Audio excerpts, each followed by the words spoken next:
In this episode of the Ben Greenfield Fitness Show, the latest on workouts in a pill, how much exercise keeps your cells young, oxytocin supplementation, how to keep your appetite satiated during a fast, and much more. He's an expert in human performance and nutrition. Voted America's top personal trainer and one of the globe's most influential people in health and fitness. His show provides you with everything you need to optimize physical and mental performance.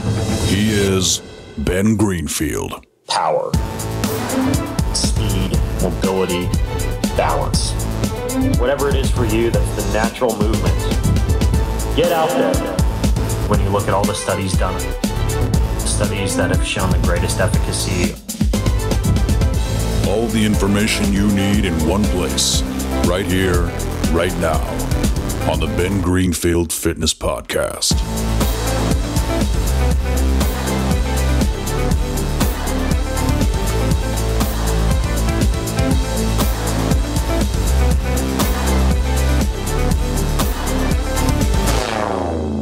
Hey, want to hear a cool noise? A little beepy beep? Always. Okay, this is my Star Trek spaceship sound.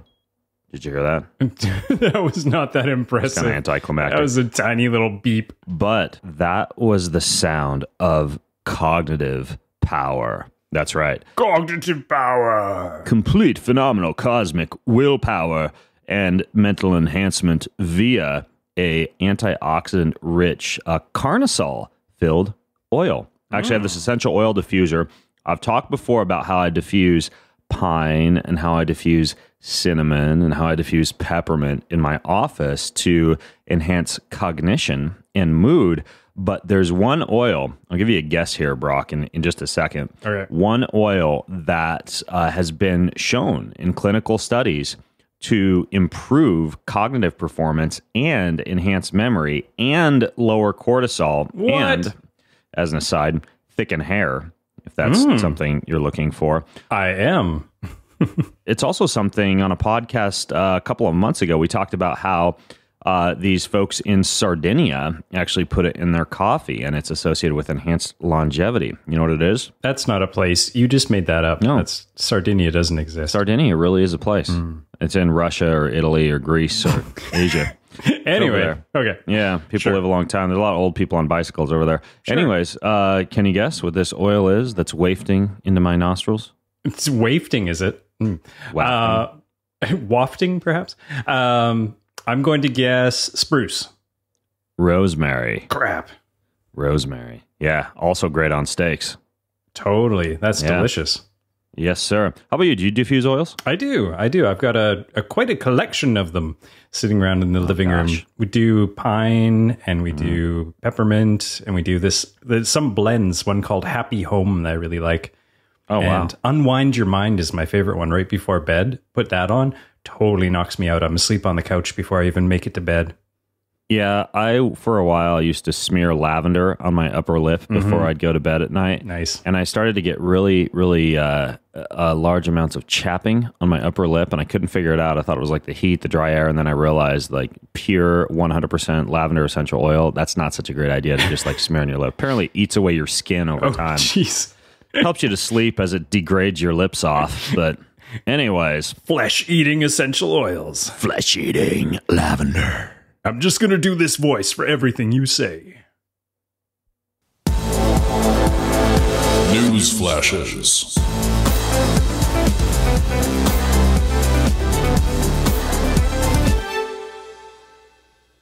Well, speaking of rosemary, in today's news flash, there was actually a fascinating study done on that marker of biological aging, that notorious marker of biological aging that I'm now testing, by the way, twice a year, because my goal is by the time I'm 40, I want to be 25. I want to have a biological age of 25. That's my goal. I like that goal. And right now I'm slipping behind because I'm 35 years old and my biological age, according to this company, Tello Years, that I tested with. And go listen to the podcast that I did with them. If you don't know anything about this, just go to bengreenfieldfitness.com and do a search for Tello Years. Anyways, they say I'm 36, not 35.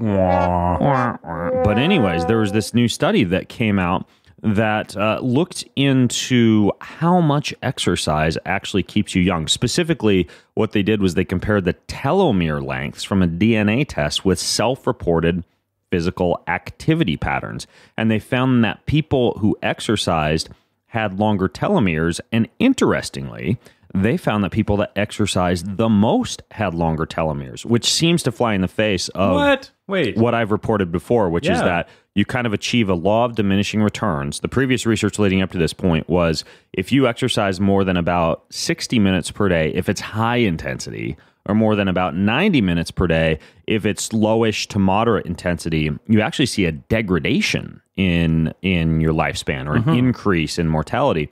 Now, what this latest study showed was that exercising more actually boosts your age by decreasing the rate at which your telomere shortened. But interestingly, once you delve into the actual data, what it looks like is that the threshold, when we're talking about more exercise, for men is about 40 minutes of light jogging 5 days a week, and for women, about 30 minutes of light jogging 5 days a week. So that's compared to like sedentary people and extremely low physical activity people. So we always have to take these studies with a grain of salt. If you see the headlines that say more exercise makes you live longer, please don't go to the CrossFit gym twice a day. Also, don't sign up for an Ironman triathlon for the goal of longevity. Not that those two things aren't a heck of a lot of fun, but at the same time, this study should be taken with the caveat that we're talking about just basic low-level aerobic physical activity, which returns to like what you see with a lot of like, centenarians and old people, like low-level physical activity all day long, sprint here and there, lift heavy stuff, and don't overdo it. But what I thought was in the report that I will link to from this study, which you can find at bengreenfieldfitness.com/370. That's bengreenfieldfitness.com/370. That's where we'll keep copious show notes for you. They also reported on the effects of caffeine and coffee, and they found that high caffeine consumption actually makes your telomeres shorter, but the antioxidants in coffee fights that, making your telomeres longer. And so this should influence you to perhaps drink a little bit more of like a good Swiss water processed decaffeinated coffee, or choose coffee that has been roasted for a slightly longer period of time, thus decreasing some of the caffeine content. Basically what it comes down to is like these caffeine infused coffees out there may not be as good as the lower caffeine coffees that have higher amounts of antioxidants in them. And so it turns out that caffeine in coffee is kind of an aside in this article, have some interesting effects. And having your coffee in a lower caffeinated state, like, using a paper filter, for example, or choosing like a darker roast, or choosing like a really good Swiss water processed decaf, could be a good idea if you want to have your coffee and your longevity too. And of course, throw a little rosemary in there. I'm drinking coffee right now. It was made with a metal filter. It's light roast. And yeah, I'm basically ruining it all. I'm doing it wrong. I'm getting a guy on the podcast to talk about this, but the thing when you use a metal filter or anything other than a paper filter or a French press, you do not filter out the cholesterols in coffee. Yeah. And the cholesterols are what cross the blood-brain barrier, these cholesterols like Kauai and cafestol. And those actually allow for the cognitive benefits of coffee to be enhanced. So what that basically means is you're going to be a lot smarter, but die earlier. So pick your poison, baby. I can live with that. That's right. If you can accomplish more in a shorter period of time, why not? Speaking of accomplishing more in a shorter period of time, bring it on. Tourniquets on the arms or the legs. These things called blood flow restriction bands. I love this stuff. Really interesting study that just came out on these that showed that they attenuate the effects of high-intensity eccentric exercise. Now, I've reported in the past how when you exercise with these things called Katsu training devices, or what are also called blood flow restriction bands. Or occlusion. Yeah, or occlusion training. There's a slight difference between the different forms of them, but essentially, it's a glorified tourniquet. It cuts off some blood flow to the muscle, but it also causes an increase in growth hormone. It causes a localized increase in lactic acid, which increases your ability to be able to buffer lactic acid. So there's a little bit of a performance training effect. But it turns out that eccentric exercise, which is the lowering or the negative portion of a movement, that causes muscle damage and it causes inflammation. And it turns out that when you use this blood flow restriction training, you get the performance enhancing benefits and the muscle building or muscle maintenance benefits of eccentric exercise, but you don't get the same increase in muscle damage markers or the same increase in muscle soreness. This is one of the reasons that blood flow restriction training, by the way, has been shown to be so good for an aging population, because it allows you to get all the benefits of training without as much soreness or without as much muscle damage. So actually, in celebration of this latest study, because blood flow restriction bands are just like pennies on the dollar at Amazon, unless you want to get like one of those fancy $1,000 Katsu devices where you can control the millimeters of mercury of pressure with like this handheld device, and they're pretty slick. But It's pretty cool. Yeah, I worked out this morning with I didn't work out. What I did, and this is a great way to use them, I just did my normal little sauna yoga routine, where I'm doing like down dog and chaturanga and all these things that actually do use the arms and the legs. And I have 4 blood flow restriction bands. So I just put 2 of them on my legs and 2 of them on my arms and did my yoga routine with blood flow restriction. And you do kind of have this cool feeling in your hands and your feet and your extremities when you finish. And then once you take them off, you get this blood flow, this blood rush, a little bit of an increase in nitric oxide. Very, very simple way to increase the efficacy of your training, though, and get more bang for your buck out of your training. And this is an interesting new study that chalks up yet another benefit to blood flow restriction training. And it's also a beautiful way to prepare yourself for microdosing some heroin. That's right. Great for heroin. Or, by the way, and I'm getting this guy on a podcast, there's this new company that sends you to your home what are called push IVs. These are like Myers cocktails, high doses of vitamin C and vitamin B.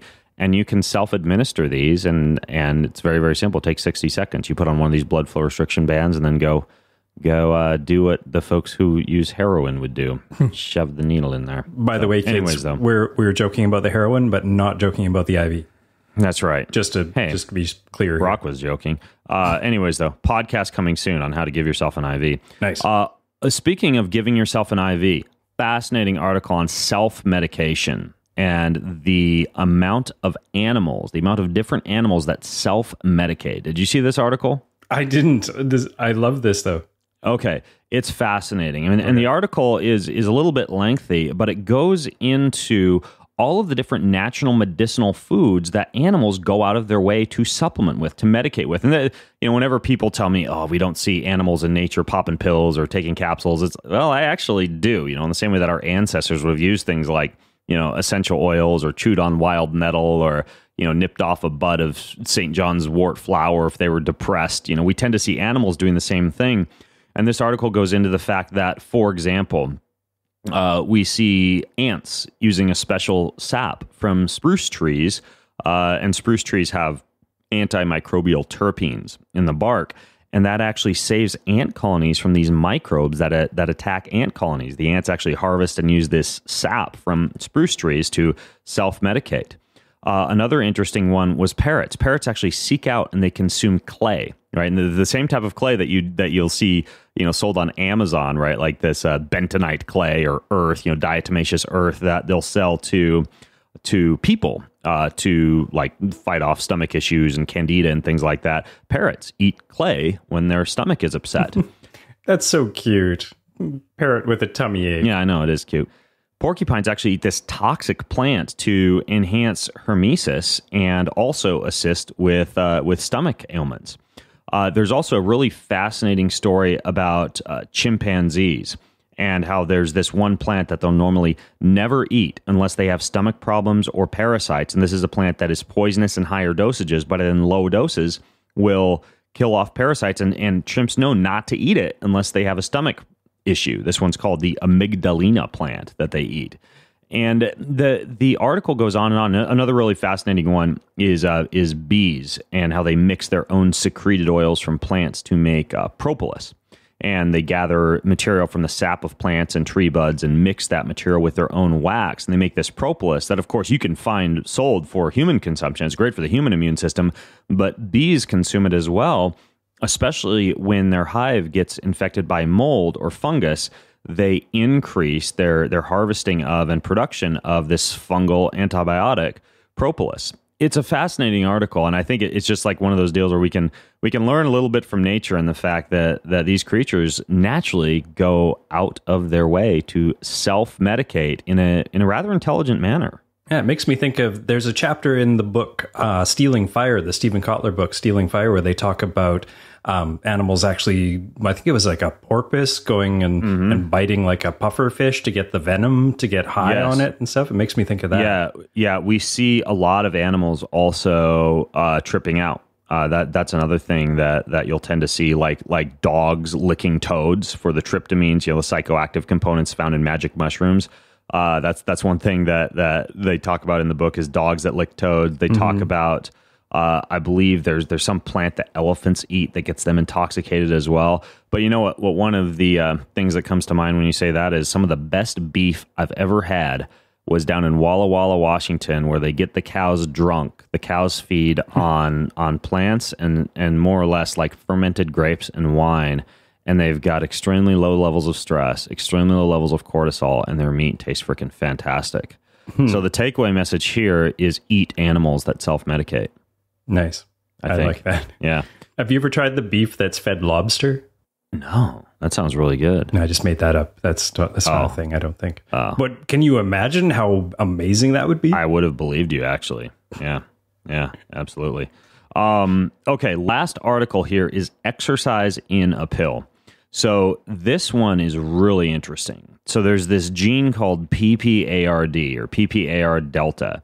And when you take mice and you genetically engineer them to have permanently activated levels of this gene, they essentially become the equivalent of long distance runners, like extremely insulin sensitive, meaning they can shove substrates into, for example, muscle tissue extremely effectively, very resistant to weight gain, extreme levels of physical fitness, and the ability to be able to run about 70% longer than a control group of mice. Extreme ability to control blood sugar, like maintain blood sugar at a very healthy level, like 70 to 80.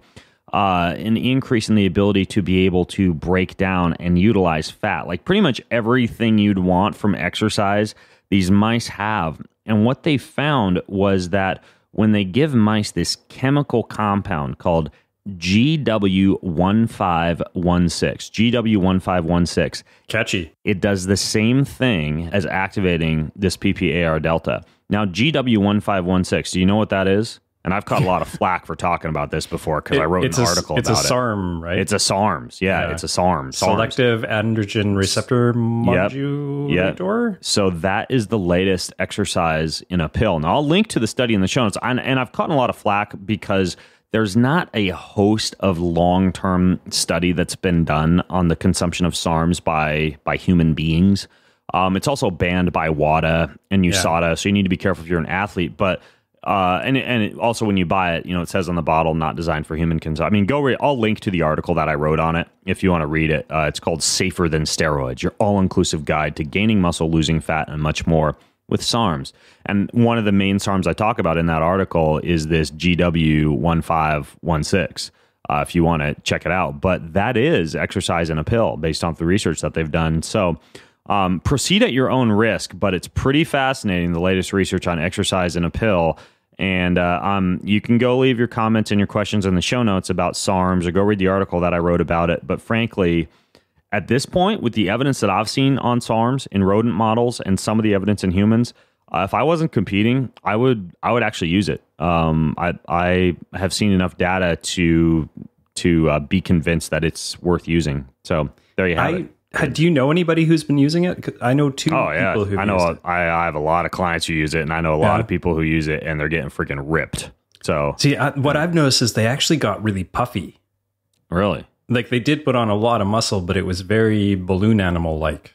Were they putting their SARMs on cinnamon rolls, or? Perhaps it was the donut delivery method. Maybe they were like, I'm taking SARMs so I can eat more apple fritters. No, I've never seen that, actually. I've never seen the puffiness or anything like that. Only enhanced libido. Enhanced libido. If anybody has actually tried it themselves, let us know in the show notes over at bengreenfieldfitness.com/370 and let us know if you got puffy or if you got ripped. Special announcements.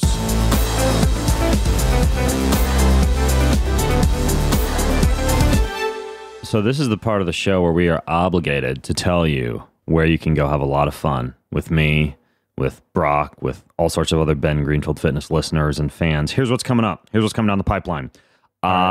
First of all, I will be at the Asheville Spartan Race on July 29th and also at the West Virginia Spartan Race on August 26th. If any of you obstacle course racers want to come out, say hello. I'll be at both of those races, and we, of course, keep folks up to date on typically like Twitter and the Facebook page. And we'll put links to all this at bengreenfieldfitness.com/370. Where else do we have discounts on tickets for the amazing events I'm going to be speaking at? I'm going to give you 4. Number 1, the Who Wants to Live Forever conference in Iceland. That's in September. We get discount tickets on that, so you can grab those in the show notes. The Biohacker Summit, one of what I consider to be the top events on the face of the planet in Helsinki, Finland in October. Another great one to go to. The XPT Experience in Kauai, Hawaii. That's December 7th through the 9th, where we're doing underwater workouts and gym training and breath work. It's me, Laird Hamilton, Kelly Starrett, Brian Mackenzie, Gabby Reece, a whole host of fun people down in Hawaii. And then finally, December 17th through the 23rd, I'll be at the Runga retreat in Panama, which is like a full week-long digital detox style retreat. That one's also a ton of fun. So we'll link to all these in the show notes. But if you're looking for a place to fly, vacation, hang out, chill with me and other fun folks, we've got links in the show notes to all those different events. Just go to bengreenfieldfitness.com/370. I like how they progressively get warmer and warmer in location. Like Iceland, then Finland, then Hawaii, then Panama. It's delightful when it's winter. It's a great thing to do. Follow me around the globe. F up your circadian rhythm and at the same time, shiver and sweat. This podcast is brought to you by Roots. You ever tried this stuff, Brock? I have not. Taste them. It's like a protein powder that tastes like banana bread. It's really good. Huh. So they put all these, like resistant starch. They put resistant starch in it, but then they add sacha inchi protein, which is it's a plant-based form of protein that's super high in amino acid, a little bit of hemp protein. Speaking of the bees, they put some bee pollen in there, flax seeds, chia seeds, maca root. They have like a green detox blend of kale and spinach and broccoli and spirulina and chlorella. And somehow they make this not taste like cat diarrhea. It actually tastes really good. But does it give you the farts like crazy? It sounds like it would make me just super gassy. I'm serious. It tastes like banana bread. There's no chemicals or anything in it. It's called Roots. Right. Everybody listening in gets a 10% discount on this stuff. You go to bengreenfieldfitness.com/roots and you use code BEN10. That's BEN10 to get a 10% discount on Roots. And Roots is spelled with a Z, by the way. Or a Z, depending on where you live. Try the chocolate banana nut, though. It's good. Nice. This podcast is also brought to you by something we've never really talked about before, the orchestra. But not the actual orchestra? Not the one with the tuba and the violins. It's called Orchestra One. This one's for healthcare practitioners and healthcare providers. So if you're like a doctor or a nutritionist or a physical therapist or a gym owner or a chiropractor or a naturopath or anybody like that, what Orchestra does, or it's actually called Orchestra One, is it is like a scheduling software along with a software that allows you to share like documents and labs like electronically in a very secure and encrypted way. It lets you chat with your patient or with your client in an encrypted chat room if you're not there with them. It lets you like charge them when you need to with stored credit card data. So essentially it's everything that you would need to interact with clients or interact with patients, but you don't have any phone tag, you don't have any lost emails. It makes the scheduling super easy, setting the appointment super easy. It's actually a pretty slick piece of software. But wait a second, is it HIPAA compliant? Yes, it is. Yeah, of course it is. They've built everything into this thing. Anyways, they are offering quite a generous discount for our listeners. It's 6 months totally free. That's $120 value for this software. And here's how you get it. You go to bengreenfieldfitness.com/orchestra. It's an all-in-one solution. You get rid of all the multiple systems used for scheduling and communications and payments. It's bengreenfieldfitness.com/orchestra. And the code is BEN. That gets you 6 months free. Boom. That's simple. Easy peasy. Check it out. Orchestra. This podcast is also brought to you by Rover. You know what Rover is, Brock?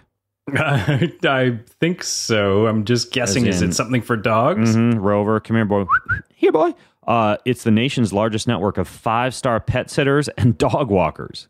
So you can actually get a dog person or a dog sitter or a dog walker or daycare for any pet. And what they do is they'll come over, they'll rub your dog's belly, they'll play tug of war with their dog, they'll like do a middle of the night pee break for your dog, anything your dog wants. They're like the dog people. They're actually approved dog sitters, approved pet sitters, not just dogs. So you could have a cat, or I suppose they could walk your lizard or your gecko or your goldfish or whatever. But they've got like this iOS or Android app. They've got detailed profiles and reviews for the sitter's home and their pets and their past stays. They've got premium insurance, meaning every time somebody takes your dog for a walk, it's backed by insurance. They have pet safety tags. You get 24/7 access to pet care professionals. Pretty much anything you would ever want. I haven't yet hired somebody off of Rover to walk my dog, but I downloaded the app and I checked out the website and I went through their list of dog walkers, and it's slick.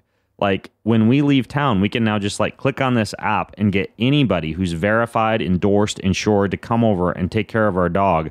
And it's actually extremely inexpensive. And you get $25 off of using this. All you do is you go to rover.com/Ben and you use promo code Ben. It's rover.com/Ben and use promo code Ben. Do you have a pet, Brock? I don't, and that actually caused a really big problem when I tried to use Rover because they actually called the police. I just wanted somebody to come over and rub my belly. Is that so wrong? Yeah, that might be an issue. Is it? Yeah, they can't sit you, nor can they take you on a pee break.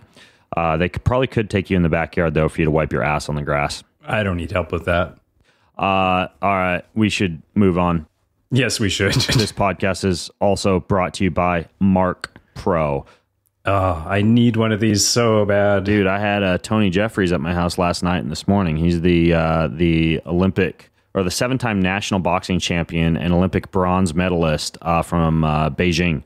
And he came over to my house. He flew up from LA along with his business partner to podcast. And so we podcasted, we worked out, and they had some injuries. And so I showed them how you could take magnesium, you slather it all over the injury, and then you surround the area of the injury with these electrodes from the Mark Pro. And like the next morning, they were moving their joints in a way that they had never been able to move them in just like 12 hours. And all they did was like a 20-minute application of this thing the night before. It's like freaking magic. Yeah, it's a delayed decaying waveform. Like most electrode stimulation devices, they use what's called a square waveform, which grabs both your fast twitch and your slow twitch muscles all at once. It's not that therapeutic. This thing's very therapeutic. It's great for recovery. It's great for blood flow. And it can literally like 10 times your speed of recovery by allowing you to move a muscle in a much, much better way based on the blood flow and the release of pain than you'd be able to use it normally. Ton of different pro teams use it, like 100 different professional teams. It's called the Mark Pro, M-A-R-C Pro. I think everybody who moves should use one. Everybody, especially who moves weights or balls or anything like that. You can use promo code Ben. You get a 5% discount at markpro.com. Promo code Ben at marcpro.com. And you know what their tagline is, Brock? I do not. Mark Pro, performance starts here. Check it out. Nice. Listener Q&A.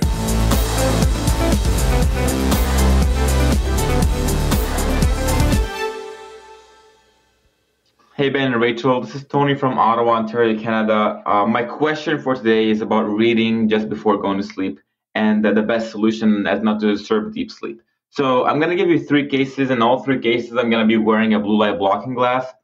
Case number 1 is using my phone with a Twilight app on top of an Iris app. Number 2 is using my paperback Kindle with a bit of light emitted from it. And number 3 is just using a hardcover book with a scientific light bulb in the room, like a sleepy baby. I kind of like the first 2 options a bit more because it's easier for me to highlight while I'm in bed. But I would love to see what your opinion is because you're the pro, Ben. All right. Thanks, dude. You rock. I have this same question. I have an iPad with a Kobo app on it. I've got a blue filter on my iPad. I wear blue blocking glasses. And I still sort of lay in bed worrying that I'm totally destroying my sleep. But I really love reading right before bed. It's one of my favorite things to do to fall asleep. I don't read a Kindle. in bed at all. And I have the Kindle Paperwhite, and the Kindle Paperwhite is not bad. Like if you're going to have a Kindle, you definitely want the Paperwhite because it doesn't have the backlighting on it. But I still, unless I'm traveling and I don't want the weight of books, I'm rarely, or I rarely can be found in my bed with a Kindle. The thing that I do is I take all my physical paper books and I read those in bed. And I just have a big stack of them. So right now I am reading Dr. Jeffrey Bland's Disease Delusion, pretty good book. And I'm also reading a fiction series. I read a lot of fiction at night, The School for Good and Evil, which my kids just finished. So they gave it to me because they said it was so good. So that's my 1-2 combo is I read fiction at night, which helps me get to sleep because it's not all businessy. And then I write fiction in the morning to jumpstart my creativity. Which is why I'm so creative and right-brained right now, because I just got done writing about dragons eating children. Anyways, though, so the Kindle, if you were going to have one, the Kindle Paperwhite is the one to own for reading in bed, in my opinion, because it's the closest thing to not disrupting your circadian rhythm with blue light. But there are a few other things that I would recommend that you do, that I personally do. The first thing is the actual light in the bedroom. So there's a few different options.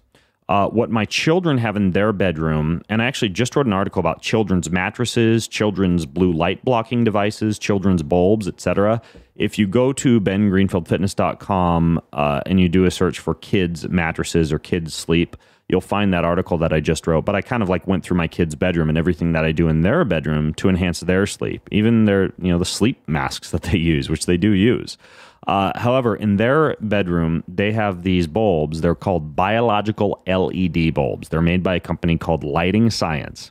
They have in their bedroom these bulbs called sleepy time bulbs that are very, very low in temperature, in brightness, and in the spectrum of blue light. In my own bedroom, I have a very similar bulb, also made by Lighting Science. That's just a slightly larger bulb, but it's called the Good Night bulb.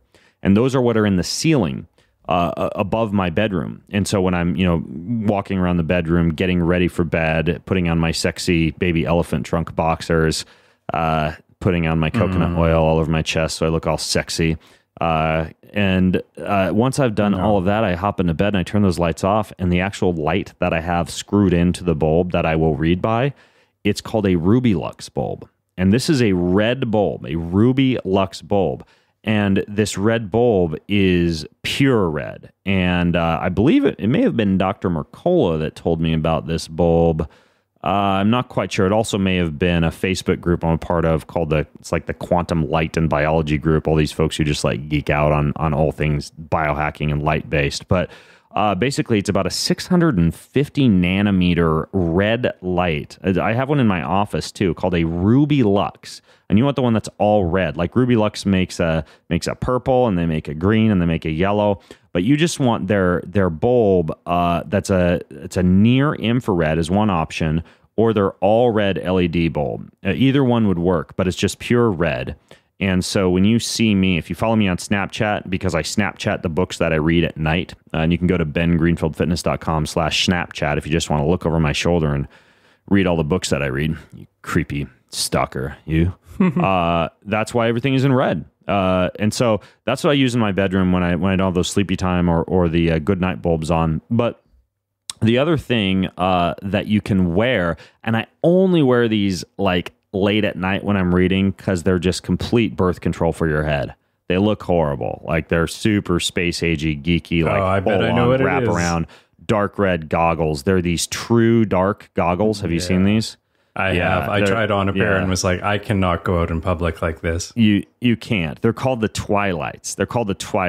And they're a great pair of glasses. I haven't worn them lately because I gave them away to somebody who I ran into at a conference, and I loaned them to them for the night to wear at night, and they liked them so much they asked if they could keep them, so I just gave them to them out of the goodness of my heart. I thought you were going to say somebody needed them for their Avengers costume. That's right. Plus, they need a little bit of, like I mentioned, built-in birth control for the head. However, they do work fantastically for blocking light at night. They almost block so much that you freaking can't see, but it's not that bad. You can still read when you're wearing these things. So those are called the Twilights. I'll put our Amazon link to those in the show notes if you want to try those out. But ultimately, I just do physical books. I use that Ruby Lux red bulb screwed into my bedside. And then in the ceiling overhead, I'll use the Goodnight bulbs by Lighting Science. I'll use the Kindle Paperwhite occasionally. And that's about it. And I mean, the light will decrease melatonin production. So anything that has melatonin in it can help you a little bit in getting that melatonin jacked back up. And for that, I like the stuff made by Dr. Kirk Parsley, the sleep remedy, because it's just got like microdoses of melatonin in it. So if you have been reading at night or watching a movie or playing a video game or whatever, you can just like do one packet of that sublingually, and it works pretty well at getting your melatonin just slightly elevated. Oh, do you just pour it right under your tongue? Yeah, that or I snort it with a razor blade off of a glass table. Hey, I was wondering, what's a good way to, make yourself fast, sort of to break the fast, like to actually last, 18 or 24 hours? Like, do you have any mental hacks or tricks really to keep yourself from munching on something? Thank you. I really enjoyed the podcast that you did with Dr. Jason Fung. I've heard him before and I've read his book, and man, that guy, I love all that info about fasting. That was great. Dr. Jason Fung Bean. Yeah, it was a really good podcast. If you guys haven't listened to that podcast with Dr. Jason Fung, that basically teaches you how to go for copious amounts of time without eating. If that's something that floats your boat, go listen to that show. Now, I don't do a lot of 24-hour fasts. About twice a month, I'll go Saturday dinner time till Sunday dinner time. And then I just eat that's like 24 hours on Sunday night. Yeah, it's 24 hours, but that's very occasional. Usually all I do is I finish up with dinner and I glance at my watch and I just tell myself, okay, don't eat again for 12 hours. That's my usual MO. And I find that to be sustainable, keeps me happy. I like breakfast, honestly. I like my big smoothie. I don't like to skip it and wait until lunch and do like the whole 16-hour fast thing. So for me, it's a 12-hour fast. But when I do those 24-hour fasts, or when I have clients who need to lose a little bit of weight and who I'm having do in many cases, a 24-hour fast every single week, there are a few little things that we do. The first is gum. Gum is super simple. Now, I do get some questions about what kind of gum that I recommend because I'm not a big fan of the sugar alcohols and the artificial sweeteners. There's two brands of gum that I use. One is called mastic gum. So I use this Krinos mastic gum that comes straight from Greece. And mastic is really interesting because it has a compound in it that is called, of all things, mastic, that actually can kill the bacterium that's caused by ulcers, but it also enhances salivary production. It kills H. pylori. It's very good for gastric distress, and it keeps your stomach quite healthy. It also satiates your appetite, and it's kind of hard to chew. So it's good for your jaw muscles, your masseters, and so you can get like a nice square jawline that you've always been seeking. You don't have to take testosterone to get a square jawline. All you need to do is chew on mastic gum, fellas. There you go. Anyways, though, so I chew on that, and the other thing that I do is I use this other brand of gum called Simply Gum. Simply Gum. It has a little bit of cane syrup in it, which I'm not a huge fan of, but other than that, it's very clean. It comes in all sorts of interesting flavors like fennel and licorice and cinnamon and coffee, and I really enjoy that gum as well. So I like a really good gum for keeping the appetite satiated, and that's one thing. So you wouldn't do something as like stevia or xylitol in it? I haven't found any gum that really holds up that well. Even, like the Glee gum or the Spry gum, whatever it's called. Yeah. Like, I'm pretty picky with gum and the texture of gum. So my favorite two, the mastic gum, I'll link to in the show notes. You need like a chewable mastic gum. Don't make the same mistake that I did and order it off of Amazon and get like mastic gum capsules. Turns out you can't chew those. Get like the little bottle of, it's called Krinos, I think it is. It's straight from Greece, but it's kind of freaky because you open it up, it's all these little crystals, and you're like, this is gum. And then you try chewing it, and not only does it chew, but you can, and this sounds dumb, but it's like one of those everlasting gobstoppers. Like I can take it out, put it on my desk, come back to it, and just like work on a piece for days. Gross as that is. So, is it deliciously minty? No, it's not mint. It's very herbaceous. Does it taste like a hero or a gyro? No, it tastes like ass. Oh, but it keeps your appetite satiated. There you go, Rob. No. It doesn't taste like sliced lamb, no. And yogurt. Tzatziki. Pellegrino I do a lot of sparkling water to keep the appetite satiated. Pellegrino. I do a lot of Zevia, which is like a stevia flavored soda. And occasionally I do a little bit of kombucha, even though it's difficult to find a low sugar kombucha. So a lot of times I'll just do those kombucha that my wife makes because I know it doesn't have residual sugars added to it. The company that makes the coconut water kefirs that you can find at places like Whole Foods or Safeway, for example, those only have about 5 to 10 calories in a bottle. It's like a water kefir instead of a kombucha. So you get some of the nice flavor and you get some of the good bacteria from a fermented beverage without the sugars, and it helps to keep the appetite satiated. And kind of like the mastic gum, it's a little bit soothing to the stomach, especially when you're hungry. And so anything sparkly like that I like. Also choose your sparkling water wisely. For example, Perrier has a higher acidity than does Pellegrino. Perrier has an acidity closer to, I believe, in the 6s, whereas Pellegrino or Gerolsteiner, or even just like the Whole Foods generic brand, for example, they have a good pH. I'm sending a lot of customers to Whole Foods now. That's because Amazon owns it, and it'll be delivered right to your door by a drone. That's right, by a drone. And anyways, the Pellegrino is the brand that I get. I get that by the caseload, and between that and the Zevia that I get, and then just regular water along with the gum, that's enough beverage to keep me satiated, and the carbonated water kind of keeps you full. Do you ever use like a fizzy water and then put some apple cider vinegar in it? That's one thing that I'm really, really into these days, especially when I'm fasting. I don't do that, no. But what I do is I get the Omica Organic Stevia. These are little droppers that you can find on Amazon, and they have this flavor called passion flower. And if you put a little dropper of that into like a bottle of Pellegrino or sparkling water, and I travel with this as well, like when I order sparkling water on the airplane because it makes it taste like soda, that's a really good brand, the Omica Organic Stevia, especially that fruity kind of passion flower brand. They do a really good butterscotch. They do a good vanilla. They even have like a plain stevia flavor, but it's a nice organic stevia without some of the maltodextrin and the other compounds that some of these powdered stevias like Truvia add to their stevias. So that's another thing that I keep on hand that I use not only when I'm fasting, but just kind of every day. I use a little bit of that Omica organic stuff, like in some coffee, etc. And I know that stevia can cause an increase in your incretin hormones and a slight, surge in some of the things that might cause you to become hungrier later on, ironically enough. But I find that the pros outweigh the cons in terms of stevia. I like it. I feel like we could probably do a whole podcast on fizzy water drinks, me and you. We're very passionate about our fizzy water. But we won't. Let's continue.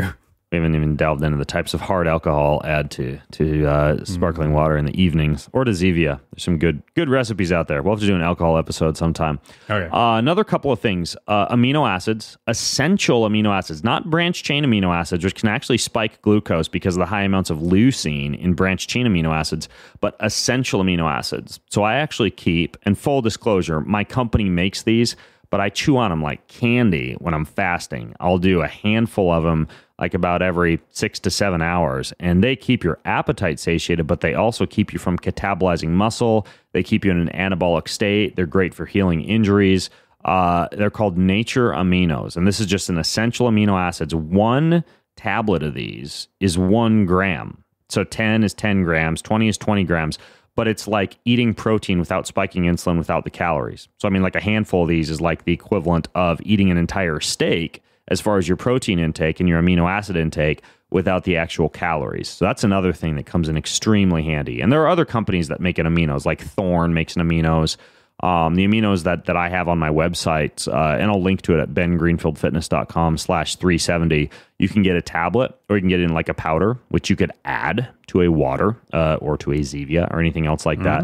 But it's called Nature Aminos. It's an essential amino acid, not a branched chain amino acid blend. And then the final 2 things that I use to keep myself fasted during a fast. One is this stuff called a Hammer Fizz. It's like a little effervescent electrolyte tablet, and it comes in like a grape flavor, a grapefruit flavor, a mango flavor, and a lemon lime flavor. And it's essentially just like a bunch of minerals and electrolytes. It tastes really good. I bring it on airplanes too, but it's like tyrosine, manganese, magnesium, calcium, a little bit of vitamin B. It's got a slight amount of like sorbitol in it, so it does have a sugar alcohol in it. It's got a little bit of stevia in it, and by the way, it's gluten-free. Wheat germ oil is, but the texturizer that they use is a wheat germ oil. And we've had that question on podcast before, whether wheat germ oil has gluten or not. It doesn't. For those of you who are concerned about, I don't know, spraying diarrhea all over the backseat of a toilet after eating one of these things. Dude. But anyways, so it's true. Some people can't deal with gluten. I know, but that was so graphic. That was just too graphic. I know. Rectal spasms are a thing, dude. It happens. Anyways, though, so Hammer Fizz, now that everybody wants one of those, that's another thing that'll drop into a glass of water. Don't put it in fizzy water or you're going to get one of those volcano science fair explosions. And then the final thing, and I realize it has calories in it, but this is a whole thing like bone broth fasting, is I have a whole bunch of those boxes of kettle and fire bone broth in the freezer. And I'll take those out and thaw them out in the fridge when I know I want to have like a lower calorie day. And those are really good too. Like what I'll do is I'll heat one of those up over the stove and I'll just dump a bunch of spices in there, right? Like salt, pepper, turmeric, cayenne, saffron, just whatever I want to throw in there. And you make like a little soup. And the other thing that you can put in there into the soup are Japanese yam noodles, which don't have any calories in them. It's just insoluble fiber. So you can essentially make yourself like your own super healthy homemade version of top ramen. And when you throw a bunch of miracle noodles in with a box of this bone broth and a whole bunch of spices, it's an entire meal. It's like 40 calories and it tastes freaking amazing. So that's kind of like a halfway meal that's almost got no calories in it that satiates you incredibly well. So you just add miracle noodles to like one package of kettle and fire bone broth, and then you put a bunch of spices in there. Dude, I'm telling you, mouth smackingly good. And if you do jumping jacks while you're eating it, it totally counteracts the calories. That's right. Hi, Ben. Love the show, and I sure am happy to have Brock back on it, too. I'm interested in using oxytocin, therapeutically, I mean. Can you fill me in on how I can get some, or how I can increase my oxytocin naturally? Thanks.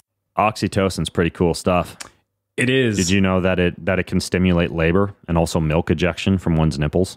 Not my nipples. Okay, can do that. Yeah, it really can. You can milk yourself, fucker. I don't know about that. It's a peptide.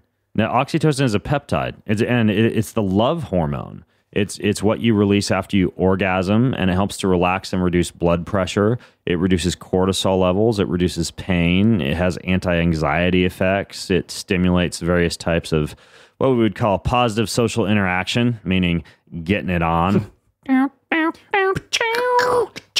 It promotes growth and healing of tissue as well. It's a very cool hormone. And there are ways that you can naturally increase it, although I experimented with, if you go to veterinary websites, you can actually order oxytocin to inject. You can inject yourself with oxytocin. I tried this out just to see what it felt like. Proceed at your own risk, not sold for human consumption, but a lot of veterinary websites will sell oxytocin, and you just need like an insulin syringe and you can inject it subcutaneously right underneath the skin. And if you take small amounts of oxytocin prior to sex, or larger amounts prior to sleepy time, you can have some pretty cool results. It enhances like your feeling and your trust and your sense of like love and connection during sex. And then it can just like make you sleep like a baby. Now, kind of like the SARMs, right? Like proceed at your own level of risk, because there's not a whole lot of data out there about whether or not using it in that manner, or intranasally, which a lot of folks also do. They'll do like intranasal oxytocin sprays if you don't like needles. Might shut down endogenous production, like your own production of it. I'll give you some tips here in a second about how you could increase your own production without injecting it or sniffing it up your nose. But if you want like a really amplified effect and you're out there and you're a biohacker and you don't mind trying out something new, try some oxytocin, like intranasal or injection before bed, or definitely before sex. It's pretty amazing. It's right up there with THC enemas up your butt, if you haven't done that, or THC suppositories.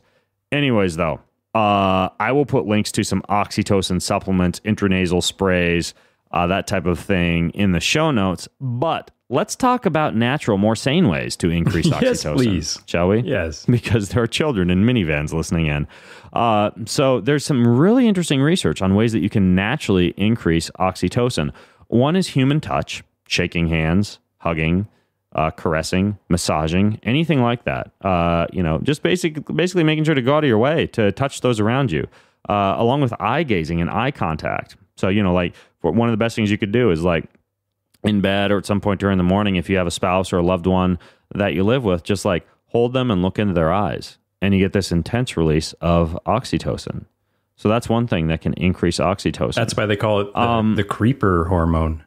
The creeper hormone. That's right. It's actually the trust hormone. It's not something you'd want at very elevated levels if you were going to go in and like negotiate to buy a car or like go to work and have a tough day at the office, like engaged in negotiation or anything else that requires you to really plant your foot down firmly because you trust people and you tend to buckle more during arguments. So just an FYI, there are times when you wouldn't want oxytocin super duper high, basically when you got to be an asshole. That's why they call it the pushover hormone. Yeah, that's right. A few other things that they've shown can increase oxytocin. Listening to soothing music, right? So that kind of makes sense. There are foods, particularly eggs, bananas, and peppers. All of those can increase oxytocin levels. So you could make yourself like a nice little egg omelet and slice some bananas and throw some peppers in there. Something along those lines, I suppose. That is something we could call it the oxytocin omelet. There we go. Delicious. TM. A couple other things. Laughing increases oxytocin. So you could like watch stand-up comedy or tell a joke or figure out a way to make yourself laugh. That's another way to increase oxytocin. Or listen to the Ben Greenfield Fitness Show for a good laugh. And that could increase your oxytocin. So there you go. Don't listen to this podcast right before you buy a new car. There you go. Now you know. Sunshine and physical activity in the sunshine can increase oxytocin. That's another one. And then one of my favorite ways, something I do every single morning that has been shown to increase not just oxytocin, but also serotonin and dopamine. And this has also been shown to cause better sleep, to lower blood pressure, to decrease inflammation, and to allow for a host of other physical and physiological effects. I bet I know what it is. Can you guess what this one is? Yeah, you take your pillow and you just punch the crap out of it and then like put it over your face and scream into it, right? Yeah, and then you punch through a wall. Right. That's Yeah. exactly Punch it. a hole in the drywall. It's great. There's actually this gene called CD38. It's the key regulator of oxytocin release, and it's one of the big players in social interactions and the ability for people to feel interconnected to one another and for people to empathize with one another. And researchers actually did a study in which they had, in this case, 77 different couples visit the lab a few times during the course of this study. And while visiting the lab, they were required to go through these series of gratitude-based exercises, listing what it was that they were grateful for about one another.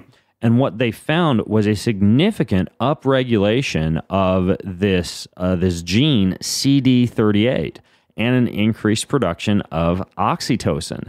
And there's several other studies that have shown an increase in dopamine and serotonin and oxytocin in response to something as simple as expressing what you are grateful for or engaging in like a daily gratitude practice, such as gratitude journaling, which is something that I've done personally for the past 2 years. I wake up every morning and I roll over and I strap on my little heart rate monitor to check in on my heart rate variability for the day. And while my heart rate monitor is collecting my heart rate variability, and this is cool because it forces me to stay in bed and kind of relax and ease into my day, I write down 3 things, actually. I write down what I'm grateful for that day, just one thing I'm grateful for.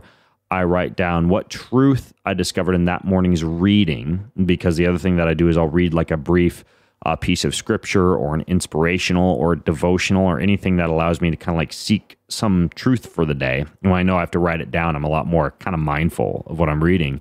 And then the last thing that I do is I write down one person who I can help or pray for or serve that day. So I can go into the day in a very others-facing way, instead of me, I. What's the Stuart Smalley quote from SNL? I'm good. I'm great. Yeah. And doggone it. People like me. Like, rather than starting off the day like that, I think about one person who I could help that day, or who I could serve that day, or who I could call or help. So pretty much the opposite of what I was saying then, like the screaming. The opposite of a self-affirmation or screaming into your pillow. Yeah, exactly. All right. So gratitude practice. And my kids and my wife do it too. And then we gather at the dinner table at the end of the day and we all take out our gratitude journals. And I actually took the same gratitude journal that I've been using and developing myself for the past couple of years. And I've published it. I've got like 5,000 coming on a boat over from Taiwan right now because I got a whole bunch of them printed and published. And I'll put a link in the show notes for, like, they're not ready yet, but I think they'll be ready in a couple of weeks for anybody who wants to do the same gratitude kind of practice that I personally do. I'll put a link in the show notes, or you can go to christiangratitude.com is where I've got these things available. But basically that's it. I do what am I grateful for? What truth did I discover? And who can I pray for or help or serve today? And dude, my oxytocin goes way up. Like milk just starts pouring out my nipples. It's crazy. So I got to ask, I'm not Christian. Can I still use this? No. Shit. No, Shoot. you're going to hell. Yes, you can. But I thought about just naming it like the Gratitude Journal, in which case I would have been sued because that exists. That exists already. And I have you ever heard of the 5-Minute Journal? Mm-hmm. Yep. Yeah, I partnered up with the guys with the 5-Minute Journal. So they helped me design it, and it's this beautiful, beautiful, like hardcover design laid out in a really gorgeous way with some little tricks thrown into it to help you like stick to your gratitude journaling practice. Like there's a commitment part of it, and this whole introduction that walks you through exactly what to do each day, and the inspirational quote at the top of each page. But no, you don't need to be a Christian. But I just put that on there because I am, and really the whole thing was sparked and inspired by my own Christianity. So rather than shying away from that and, shoving it under a bush, or what's the shoving it under a burning bush? This little light of mine, I didn't want to basically keep that hidden. So yeah, it's called the Christian Gratitude Journal. But dude, anybody can benefit from this thing. But if you're Buddhist or if you're Muslim, you may want to be careful where you whip it out. But anyways, it's a great little journal, if I don't say so myself, and it definitely causes a release of oxytocin. So there you have it. Yes, I was wanting to know about your thoughts on a product called Clear Choice for swimming pools, the enzymes, and I thought I had seen where you were linked to that product. So could I get your feedback? Is it a legitimate product? Is it something you would recommend to make the swimming pool a little bit better than chlorine? Thank you. Yeah, this is an enzyme-based pool cleaner, and this one's called Clear Choice. And full disclosure, I have used Clear Choice extensively in my own hot tub and my own pool. And what it is, it's a non-toxic, what's called a surfactant, which is basically like a soap, and it's mixed with a bunch of enzymes and coenzymes that oxidize things like bacteria and help your spa and pool to self-purify without the use of chlorine and a lot of these other traditional chemicals that you would put into a pool. I'm going to come right out there at the probably at the detriment of these folks at Clear Choice and tell you that I didn't have any luck at all with this stuff.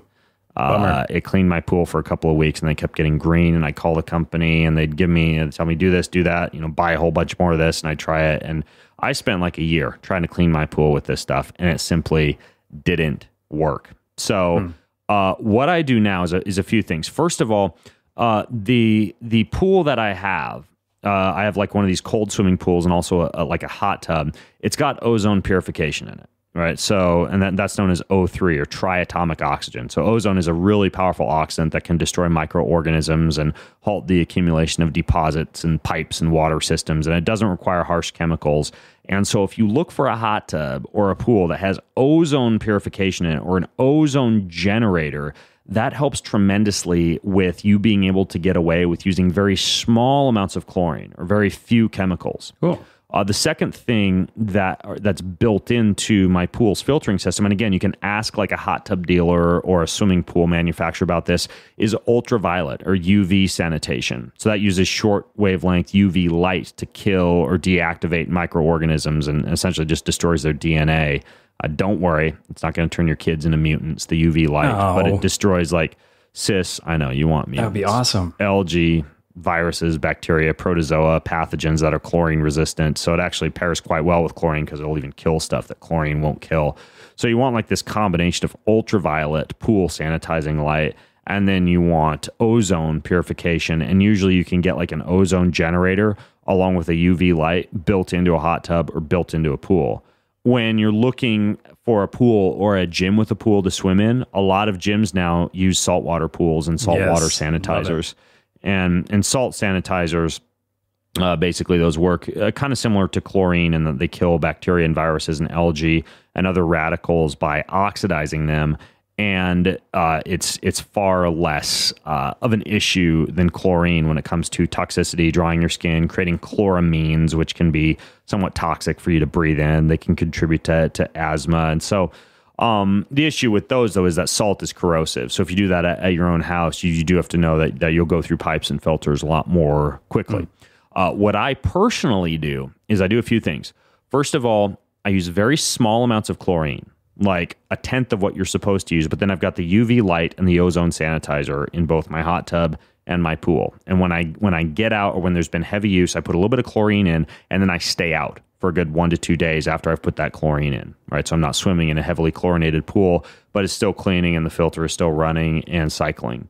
The second thing that I do is I interviewed this guy named Dr. David Getoff, and I'll put a link to this interview in the show notes, but we talked about how to mitigate the damage of chlorine if you do swim in chlorinated pools. Because let's face it, sometimes you just can't switch to a new gym, and the gym that you're at has a chlorinated pool and you want to train, and it's just, you want to at least mitigate some of the damage. Or you're like me and you have trace amounts of chlorine in your pool because the freaking enzyme thing just didn't work for you. And by the way, if you're listening in and you've cracked the code on how to clean a pool naturally, pipe in the comments, because I tried everything in the kitchen sink and it just didn't seem to work long term for me. Anyways, though, so what Dr. Getoff recommended, and I'll put a link to the full podcast show notes, is after you swim in chlorine, you do high dose vitamin C, right? So you can use like a liposomal vitamin C, like 1,500 to 2,000 milligrams. Vitamin D and vitamin E. So we're just talking about like antioxidants, more or less. Alpha lipoic acid. And so what you could use is like there's this shot called Life Shots. We have it at greenfieldfitnesssystems.com, but it's just like vitamin C, vitamin E, a whole bunch of natural wild plant-based antioxidants. But anything that is an antioxidant, you get that into your system in higher doses. And yes, I know it can blunt some of the hormetic effects of exercise, but I think the pros outweigh the cons in terms of helping you out with the chlorine. And then there's this stuff called swim spray, and it's a vitamin C topical, and you spray this all over your skin when you get out of the pool, and it acts as a natural oxidant on the skin, and it can help to remove a lot of chlorine from your skin. So it's called swim spray. I'll include a link in the show notes, but you can just get it like off of Amazon, for example. It's just this vitamin C based spray that eliminates chlorine odor and irritation from your hair and your skin. So that's the way that I do things. And yeah, I didn't have a whole lot of luck. And that was the exact brand that I used, what Jody asked about, the Clear Choice. And I just, I got on the phone with these people and went back and forth with them. I just couldn't get it to work. And ran into so many headaches and so much expense. I just quit using it and went with the methods that I just described instead. That is a bummer. It's a bummer. It's a first world problem. Totally. Speaking of first world problems, we have to figure out who the heck we're going to give a grand prize to for today's show. All right. I think we can do that. Yeah. Shall we do this? So this is the part of the show where if we choose your review off of Amazon, and if you go to Amazon, or Amazon? Not iTunes. iTunes. I'm mixing Actually, up no, all it's the called websites out there. Apple Podcasts now. It's not even called Apple iTunes. Podcasts. Go to Apple Podcasts. If you go to Apple Podcasts and you leave this show review, preferably a 5-star, but be honest. Yes, say what you want please. to say. We're going to read your review on the show. And if you hear your review read on the show, all you need to do is email gear@greenfieldfitnesssystems.com. That's gear@greenfieldfitnesssystems.com. We'll send you a shirt. We'll send you a BPA-free water bottle, a sweet beanie, and possibly a few other goodies. And today's review is called Don't Wait by Sean Crampton. You want to take this one away, Brock? I do, but first, a little known fact, it's actually Richard Gere that answers those emails that go to gear@greenfieldfitnesssystems.com. Little known fact. Very same man. Yes. White hair and all. Anyway, so Sean says, so for years, one of my most intelligent and in shape friends that I have has recommended the Ben Greenfield Fitness podcasts. My friend is hyper intelligent and very critical, and the fact that he loves Ben Greenfield Fitness, among others, but Ben is the tops, spoke volumes to me. Of course, I didn't take his advice right away. Not until my father, who was a Navy SEAL of 30 years, got into the Ben Greenfield Fitness podcast and had the same enthusiasm. That's pretty cool. I wish my dad was a Navy SEAL. Yeah. Actually, no, I'd probably be terrified. No, yeah, you kicked your ass and you do a lot of burpees growing up. Totally. Again, I resisted until one day. You fool. What's that? I said you fool. He is. Sean, you're an idiot. Until one day I decided to see what the fuss was about, and I haven't stopped listening since. My father described it best to me by saying, Ben reads a book, and then if he thinks it's worth discussing, he gets the author on the show.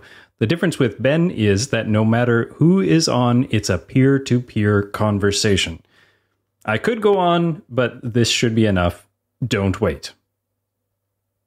I like it. Yeah. Yeah. And that is what I do. I read the books, I fold them over, I get the author on the show. And if I don't like the book, I burn the book and leave a horrible review on Amazon. As you should. So if you ever hear me not interview an author, that's why. But in the meantime, Sean, that's a great review, man. It is. Way to not listen to your friends and eventually, after missing out on life for several years, take matters into your own hand and begin listening into the podcast. We appreciate that. I think this just proves that resistance is futile. Resistance is futile. But here's what isn't futile. All the show notes, they're over at bengreenfieldfitness.com/370. We work hard on them. We put everything that we talk about right out there for you.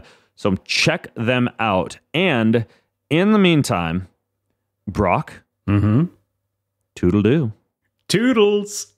You've been listening to the Ben Greenfield Fitness Podcast.